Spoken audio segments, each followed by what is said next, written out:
باللہ من الشیطان اللعین الرجیم بسم اللہ الرحمن الرحیم رب اشرح لی صدری ویسر لی امری واحلل عقدۃ من لسانی یفقہوا قولی۔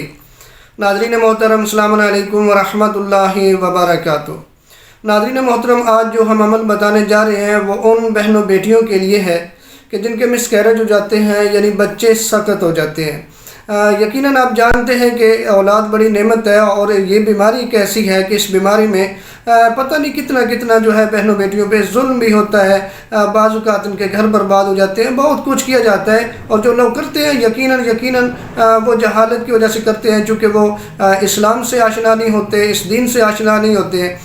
تو ایسی بہنیں بیٹیاں کہ جو اس پریشانی میں مبتلا ہیں کہ مسکیریج ہو جاتا ہے، بچہ صحیح و سالم جو ہے وہ پیدا نہیں ہوتا، مسکیریج ہوتا ہے، بچے سخت ہو جاتے ہیں، ان کو ایک عمل بتانے جا رہا ہوں تاکہ قرآنی عمل وہ کریں، تاکہ ان کے بچے سخت نہ ہو، مسکیریج نہ ہو، اور بچہ صحیح و سالم پیدا ہو۔ اور یہ سوال بھی کیا گیا، ان کے لیے جو عمل قرآنی علماء نے بیان کیا وہ ہے سورۃ الطارق۔ سورۃ الطارق کی پہلی 7 آیات جو ہے اس کا حل ہے، یعنی اس بیماری کا کرنا کیسے ہے۔ سکرین پہ آپ کو نظر آ رہا ہے، اس طریقے سے آپ نے کرنا ہے کہ جس عورت کے بچے سقط ہو جاتے ہیں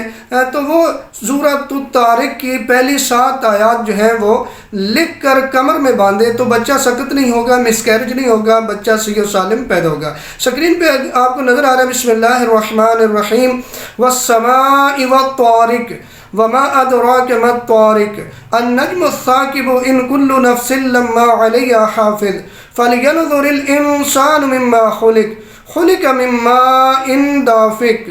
یخرج من بین الصلب والترائب۔ یہ پہلی جو 7 آیات ہے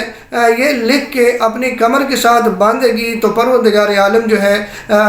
کرم فرمائے گا اس کلام کے صدقے میں، تو ان کا بچہ سقط نہیں ہوگا، مسکیریج نہیں ہوگا، اور بچہ صحیح و سالم پیدا ہوگا۔